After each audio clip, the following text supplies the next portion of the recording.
Former federal prosecutor Joseph Moreno and former U.S. Attorney for the Northern District of Alabama, Joseph Moreno, and former U.S. Attorney for the Northern District of Alabama, Jay Town, joins us.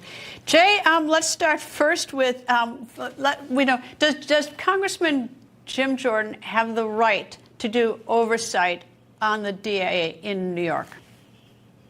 He absolutely does. Congress does. Article 1 says that they do. And Bragg is essentially conflating two principles here.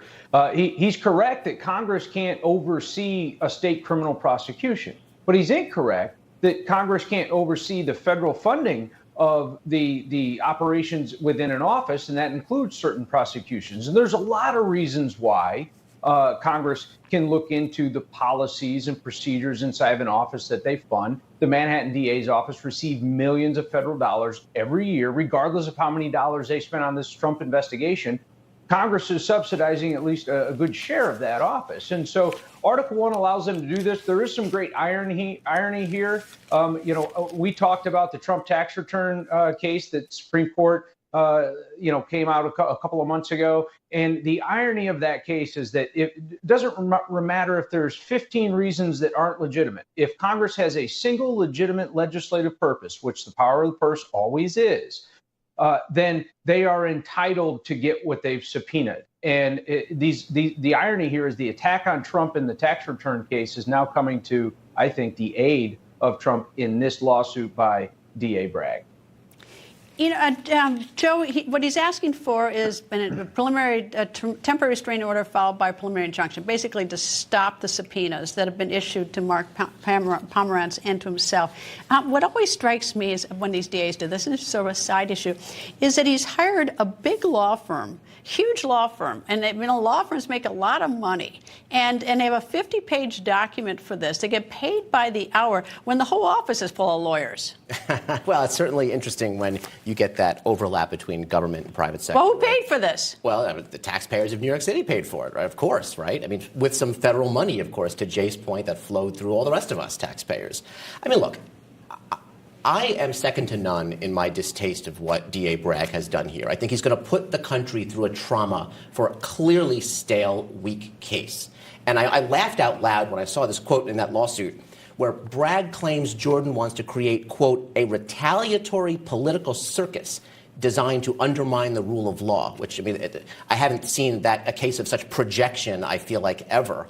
But that being said, I mean, conservatives have to be somewhat consistent, right? I mean, conservatives are very quick to talk about state sovereignty and a limited federal government which should keep its nose out of local state business.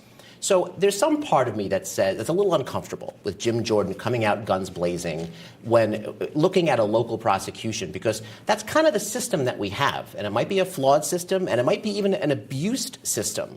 But I feel like Trump should fight this case on its merits, and with his new defense team, with Todd Blanche running it, I think he will have an excellent chance of destroying the case on its merits and doesn't have to have sort of federal reinforcements here. I don't know, Jay, if to what extent, this is, he's going to get oversight and have hearings. I mean, the thing that always bothered me is the fact that, look, if you've got a good case, bring a good case. But everybody looking at this indictment is deeply troubled. And you've got a DA who practically ran on, that he wanted to get Trump.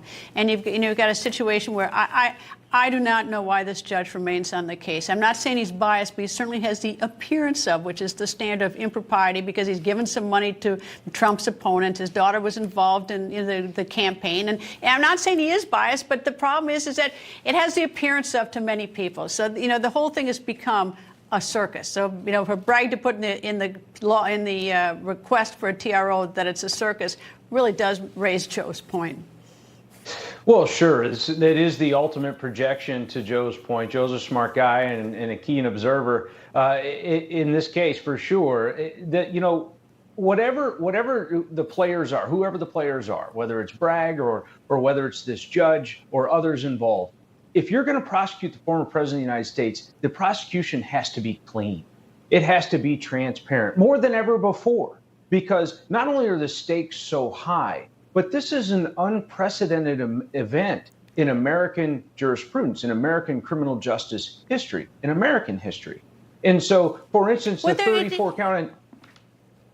You know, I don't mean to, but I'm going to give Joe the last word on it. But I mean, Joe, this is like so many other NDAs and corporations where you pay hush money so that the shareholders don't know for bad behavior, or Congress paying off people, or other Clinton paying off people. I'm not saying Clinton, but anybody who has bad behavior who has paid off. I mean, that's what this is really about. Yeah, I mean, this comes down to the use of private money, not donor funds, private money from a private citizen. It's bad conduct, but it's sleazy. It's bad conduct, but you're right. It is permissible in government, in Congress. It is permissible in the corporate world, and it's permissible between two private citizens. To try to criminalize something that happened also a decade and a half ago in a highly, highly suspect theory, it's not going to fly.